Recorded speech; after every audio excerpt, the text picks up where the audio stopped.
फरीद कागजाट साहब हमारे साबिक चेयरमैन, हम आपको वेलकम करते हैं। चौधरी अरशद महमूद गोंदल साहब, जितने भी दोस्त अहबाब खान साहब के साथ तशरीफ लाए हैं, सबको दिल की अता कर रहे हैं, उसे खुशामदीद कहते हैं।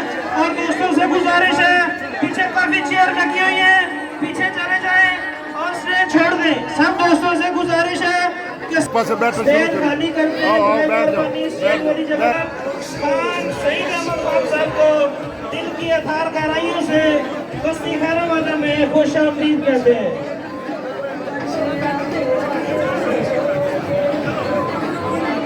जरा शोर कम करें, दोस्त बच्चे चुप हो जाए, पीछे चले जाए छोटे बच्चे।